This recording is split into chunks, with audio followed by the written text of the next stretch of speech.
Welcome to another edition of Lifting Your Spirit, a monthly program broadcast in which we interview people about their spiritual lives and how they support others in lifting their spirit. I'm Reverend Joel Grossman, Interfaith Minister, Director of Spiritual Services with Constellation Hospice here in Newburyport, and I also offer spiritual coaching virtually on a donation basis. And I'm Ted Jones, a meditation teacher at the North Shore Insight Meditation Community. Our show is based on the four following principles. 1, everybody is spiritual. Sometimes we're conscious and active in our spiritual lives, sometimes not, but even when we're not, we still have a spirit. Second, that there are many ways to lift your spirit, not only through traditional religious and spiritual practices, but also through art, nature, relationships, service to others, just to name a few. Third, each person's spiritual path is unique and may change in small or large ways over time. And it's finally, fourth, it's important to respect your own spiritual journey, trusting that one step leads to another, and also respecting other people's spiritual journeys, even though they may be quite different from your own. We're not here to convince you of the merits of any one particular path or method, but rather just to offer you some food for thought. And today I'm very pleased to have as our guest Anna Smulowitz, who I've had a long history with in many forms. When I first came to Newburyport in the late 79, a few years later through my daughter auditioning for a play, I got into acting in that play. Anna was the director, administrator of that children's theater company, and then I ended up having her as my director for 3 or 4 more plays with children's theater and then some other productions after that. Then I got involved in setting up an interfaith seminary, CHIME, Chaplaincy Institute of Maine, and Anna became a student of mine, and she inspired me to start the Massachusetts campus that I ran for 7 years, because she was going up weekly to Portland, and that was a little arduous for 2 years. Then we were both seeing patients at Brooksby Village, which Anna is still working at, and I was seeing some hospice patients there. And on it goes. So it's great to have you here, Anna. Anna is a very noted playwright and director, particularly of the play Terezin, which she'll tell us about. But we're going to start, Anna, with your sharing about your spiritual journey through life. Interestingly enough, Joel, my spiritual journey surrounds you quite a bit, but we start with theater. And when I was ordained in CHIME, Jacob, who is also a mentor, ordains me with my mantle and says, Anna, theater has always been your ministry. And I thought, so why did I give you my tuition and 2 years of driving to Portland? I could have just stayed back at the firehouse and continued my No, I was just thinking it. I did not say that. But I think it now. Every time I do a show or see, just 2 days ago, Rye Middle School saw my Holocaust play at our theater, the Actors Studio in Salisbury, and it was 8th graders, 8th grade from Portsmouth, Rye, New Hampshire, that area. And when those kids saw the play called Terezin, Children of the Holocaust, their questions absolutely affirmed to me the soulfulness, the spiritual journey that they needed to come through to watch the play and then respond after.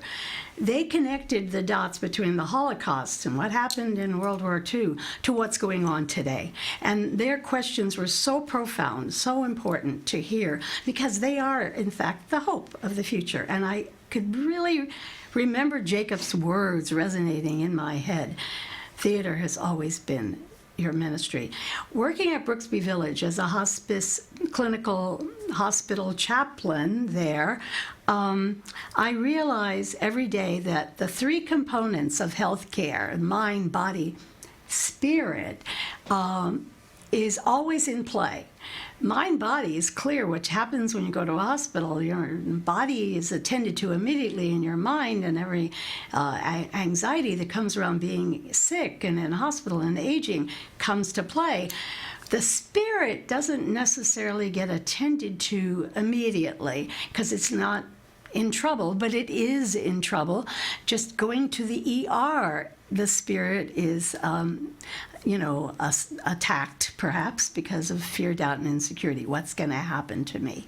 It's not a psychological issue. They don't need a therapist, long-term therapy. They need, in the immediate moment, to answer questions, spiritual questions about why is this happening? What's going to happen to me after this?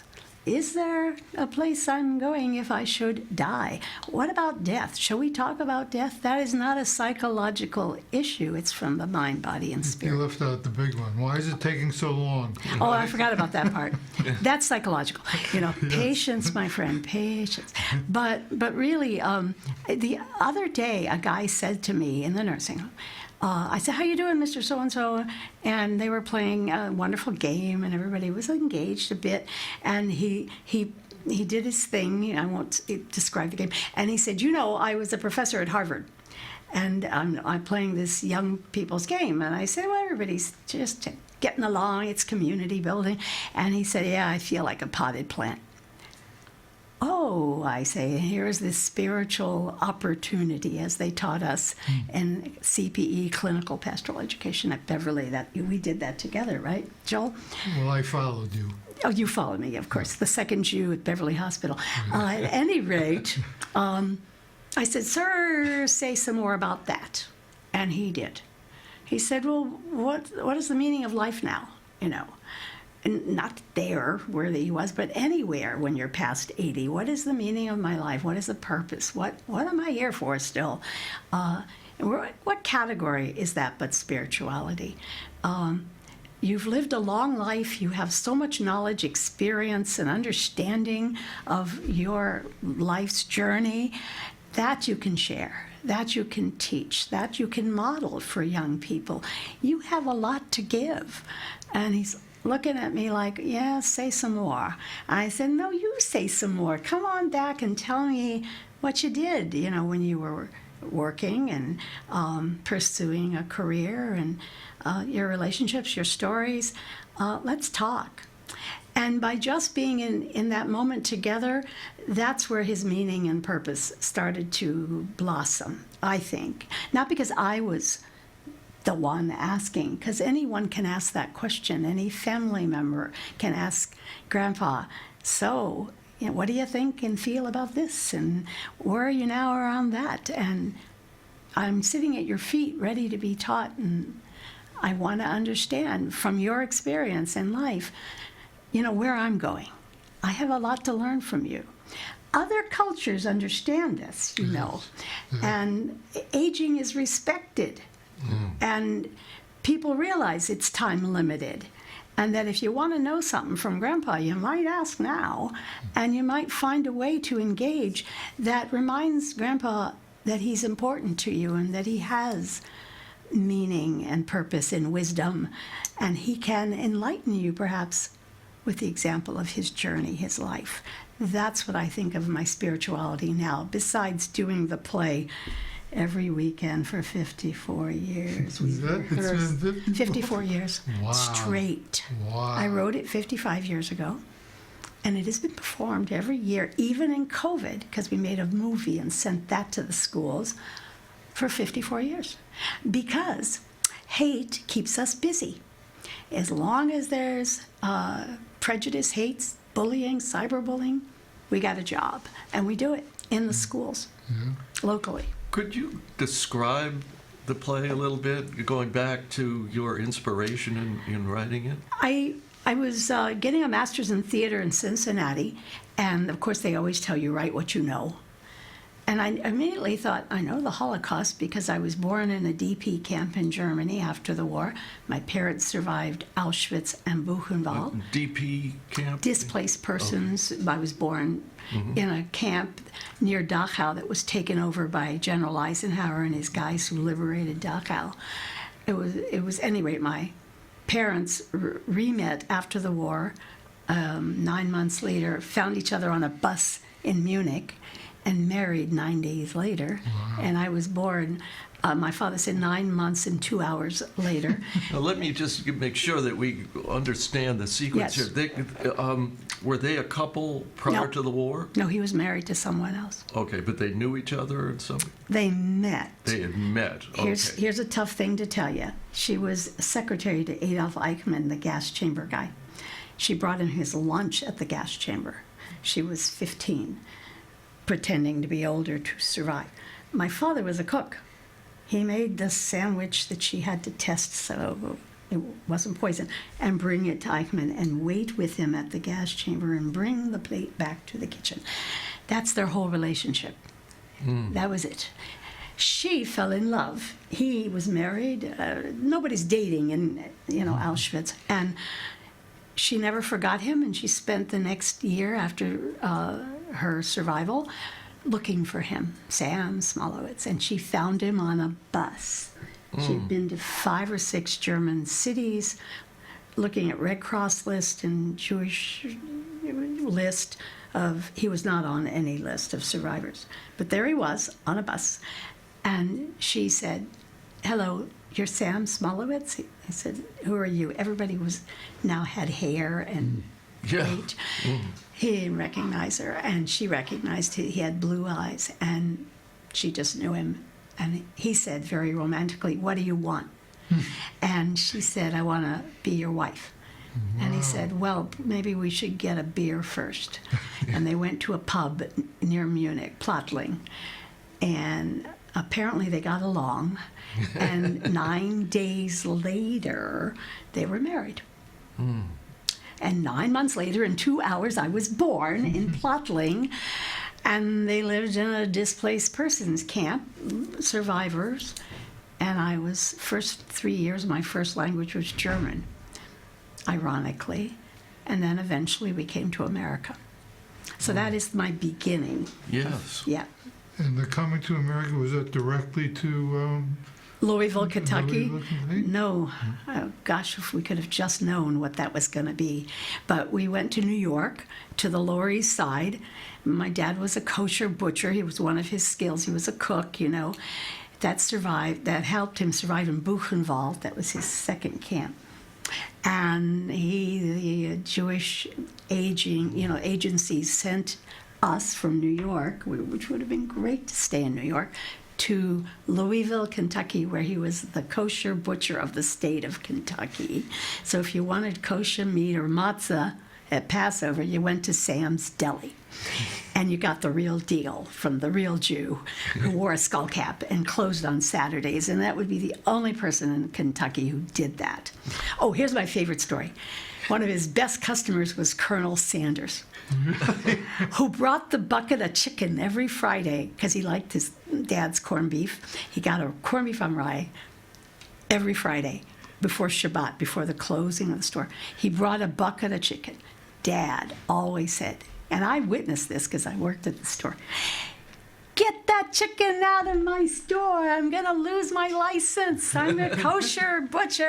And he goes, "Now, I don't know what the hell kosher is, Sam, but this is the best damn chicken in the land. And I'm telling you, everybody knows it but you. And I'm just, what did he say? I'm cut to the quick." That's Kentucky for "you hurt my feelings.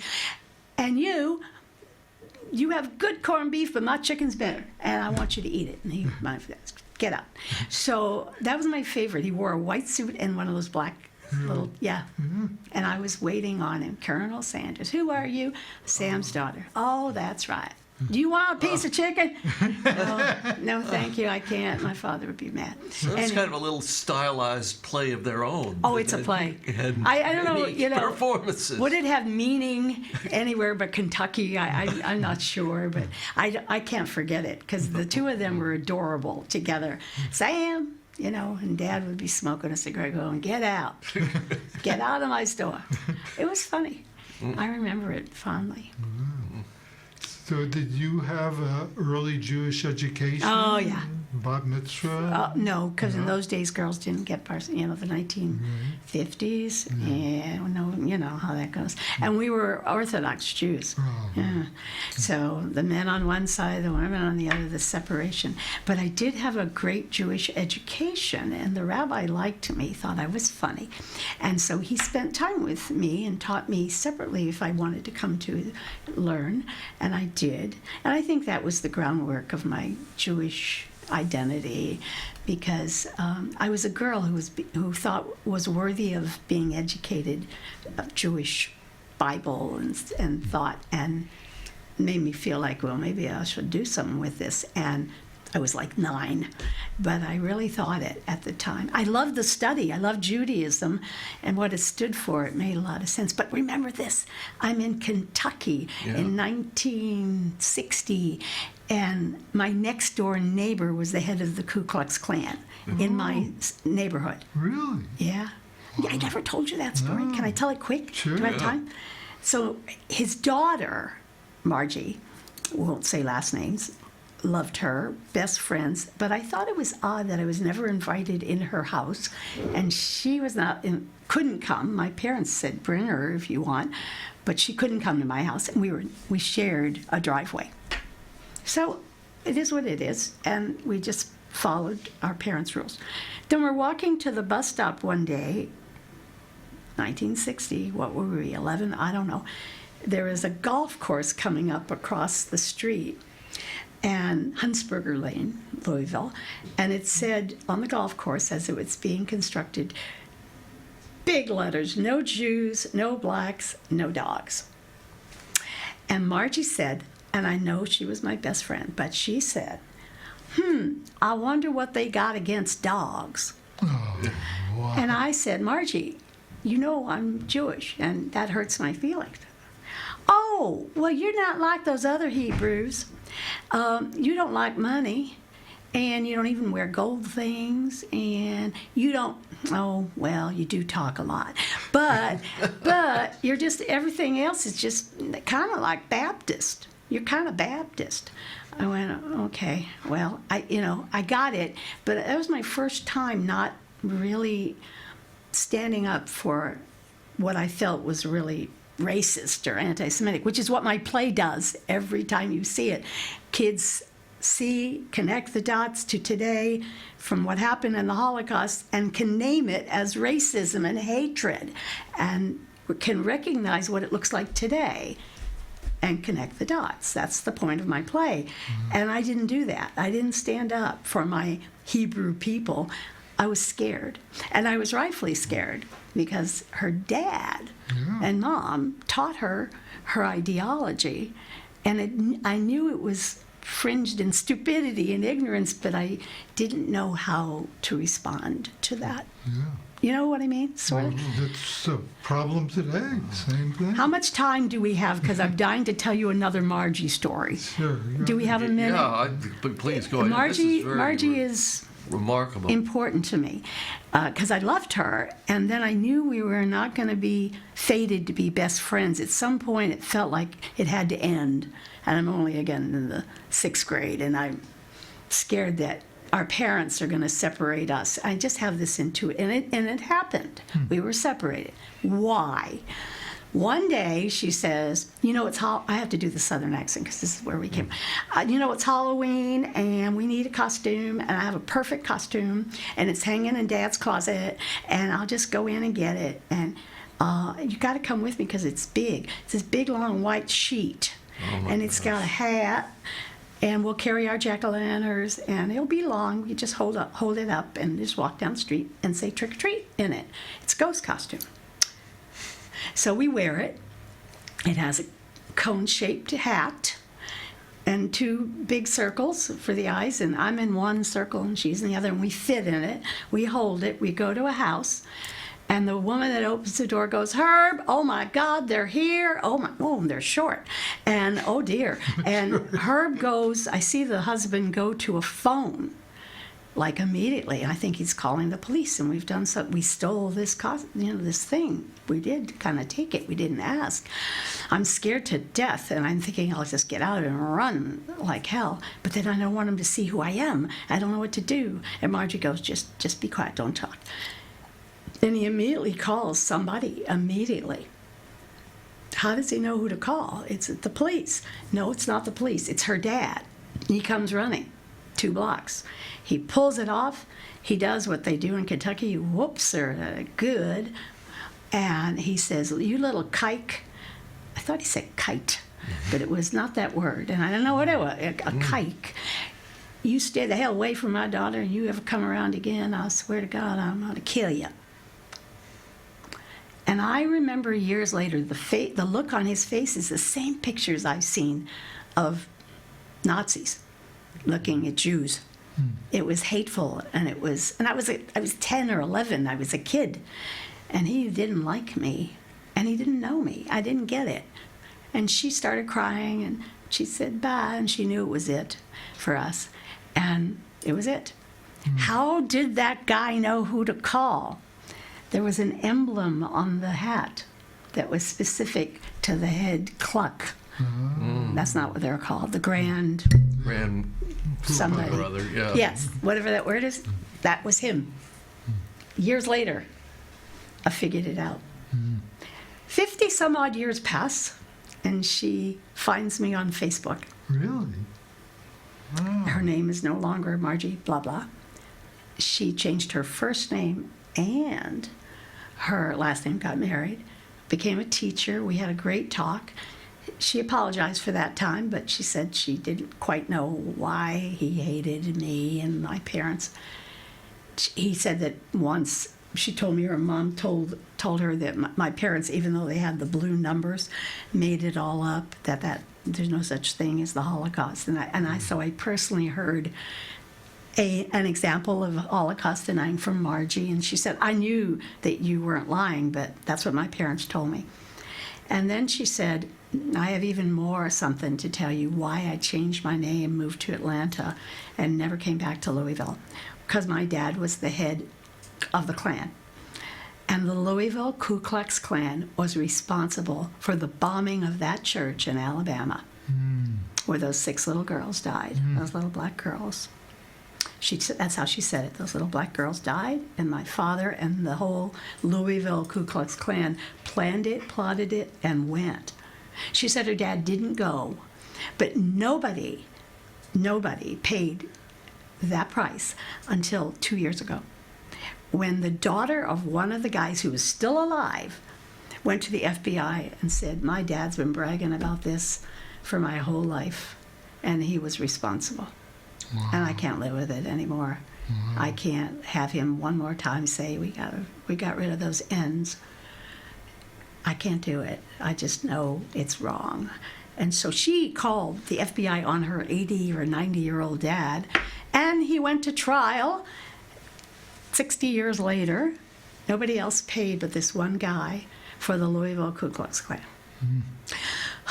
I had to tell that story because it's so extraordinary to me that people could get away with that terrible, terrible, very dark time in our history. That we just it just happens and it keeps happening and we don't know what to do. Well, it's also very inspiring, the story about Margie seeking you out, I think, basically to make amends. Absolutely. I was so happy, and I was realizing that our original love for one another was there, still there, and admiration, and that truly we didn't see religion, race, we didn't see anything. We Barbie dolls, that was our thing. We shared Barbie dolls. That's it. And I liked her cat. And that's it. When you're a child, as I say in front of my play when it starts, no child is born a racist.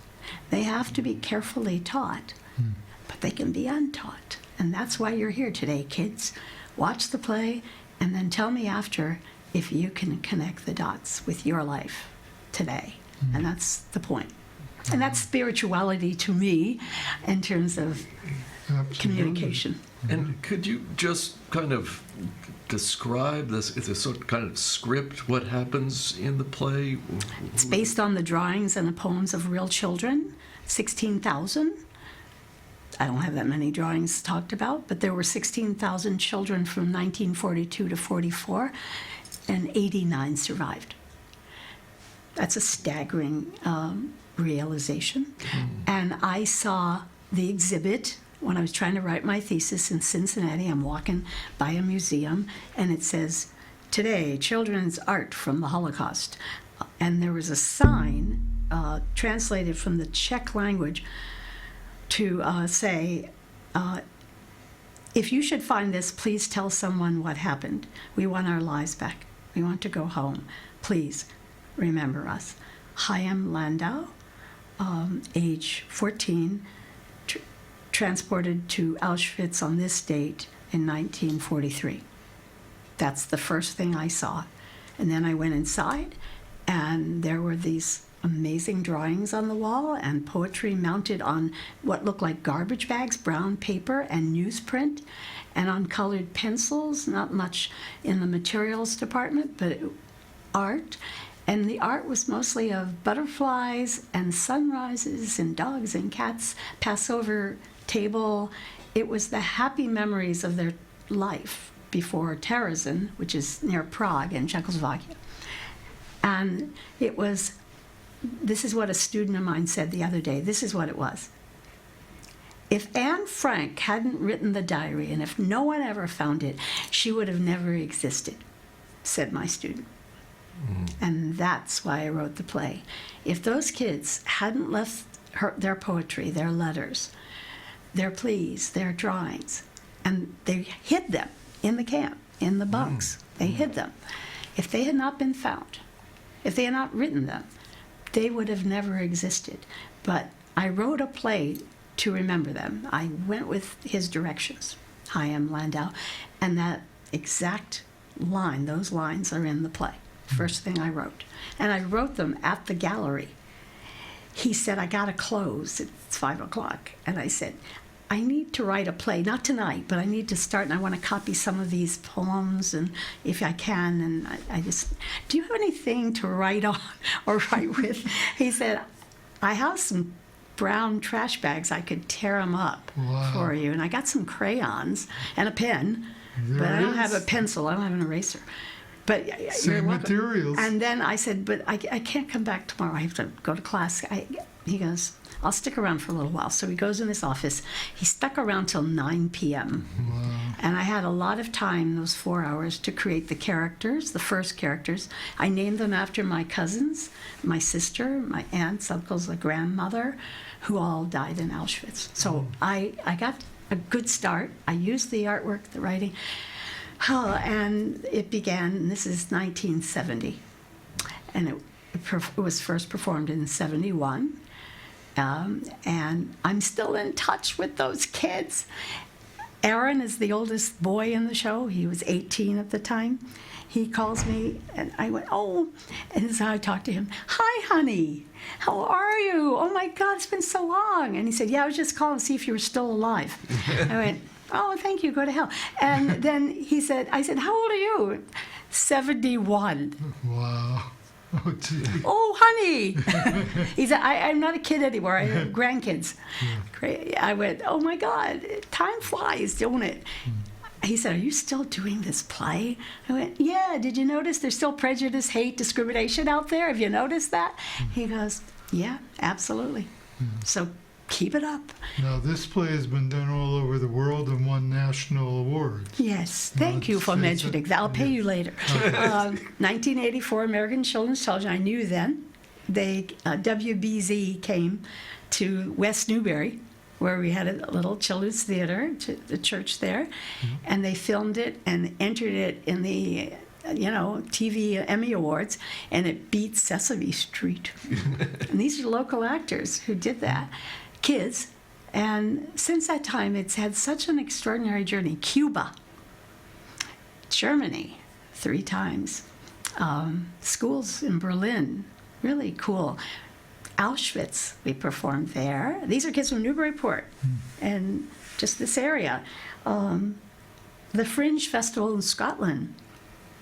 That was a good time. Wow. So you had to assemble your whole troupe, Who's travel there? arrangements, But who's there chaperones. now? I mean, every year we recast because those kids grow up and go Oh, do to they? college, and then we have to replace, and we just keep rehearsing. I've been rehearsing this play for 55 years.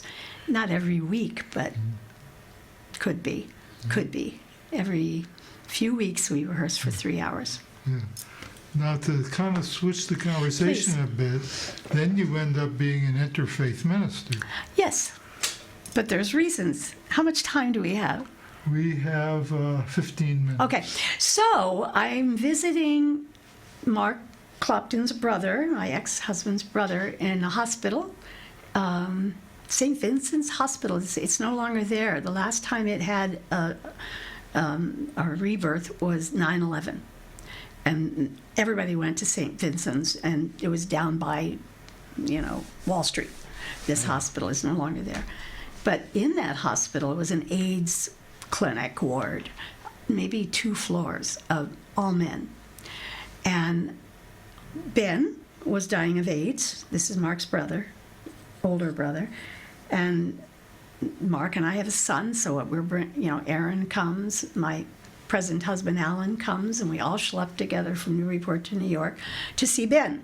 And we go into the hospital, and that's the time when you didn't know what AIDS was and how you get it, and you can be really neurotic about touching, and I was. So this is me and how much I love hospitals. That's important for today. I'm like, how long do we have to stay? Those are my questions. Can I wear gloves? Do we have to hug? I'm asking these questions to Mark and Alan, and they're like, just play it by ear. Don't worry about, we're just coming to support him, for God's sakes. Anna, stop. I couldn't stop. I was scared. And okay, so when we get to the hospital the first time, I say, listen, anybody want coffee?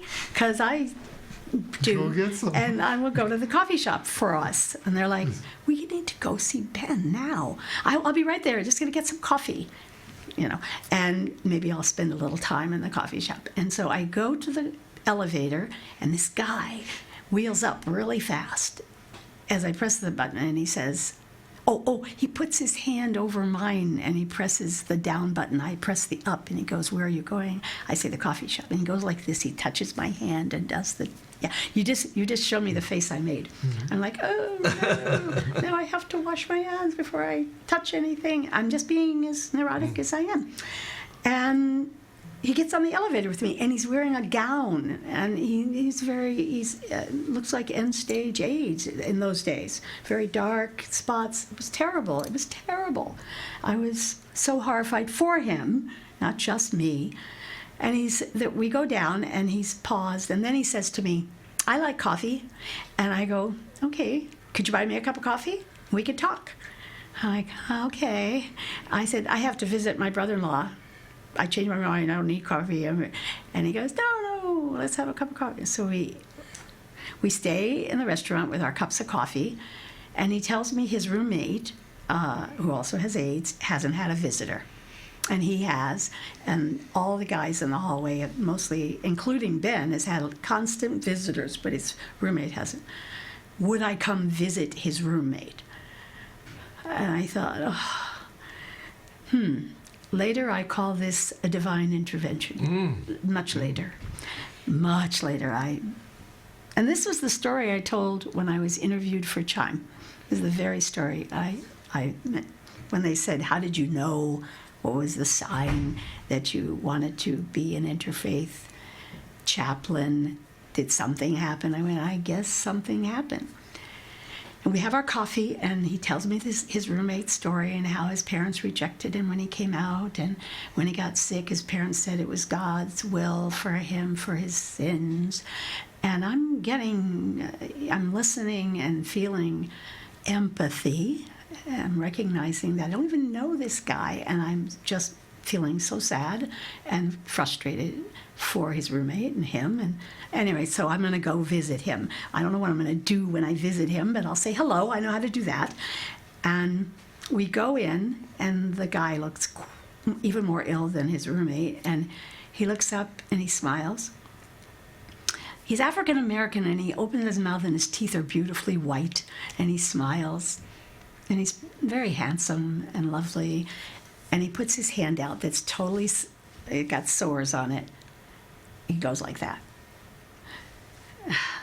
I think that was the moment. Taking his hand that was it for me. That was the sign that there's something here to pay attention to. So I take his hand.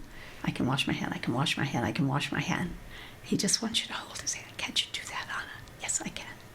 I'm talking to myself. And then he says, do you know a prayer? Could you give me a prayer? And I say, what religion are you? He said, I'm Christian. I went, well, I don't know if it's going to count because I'm Jewish.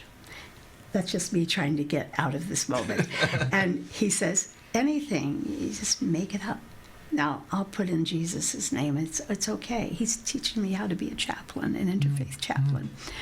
So I say, dear God, and I go, wait, I know a better prayer. And he goes, what? I said, I just directed the musical Godspell. And I go, day by day, oh dear Lord, 3 things we pray: to see thee more dearly, to follow thee more nearly, to love thee more day by day by day. And he smiles and he says, I was in that play. Oh, wow. In high school. Oh, what part did you play? Peter. Oh, that's wonderful. And then we started singing some of the songs from the show. Actors always do that, their favorite. And he was so happy. And he said, lovely prayer. And his roommate was having a blast. And before I left the room, his roommate handed me a piece of paper with 4 names on it, which today we call referrals. And said, these guys could use a visit and a prayer, and that one would be perfect. Wow. So I did. I went to those other 4 rooms. Did you?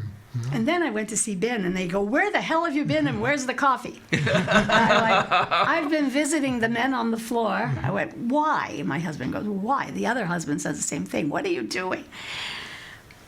I don't know, but something's going on here. Mm-hmm. That was a sign. Mm. Yeah. Theater, Yeah. spirituality. And your work today, how it connects to all of that? Well, I sing. Somebody who was not doing well was in his 90s, and I asked if he knew Yiddish, Jewish, and his wife, he wasn't quite with us, and his wife said, oh yeah, he knows. His grandmother spoke only Yiddish.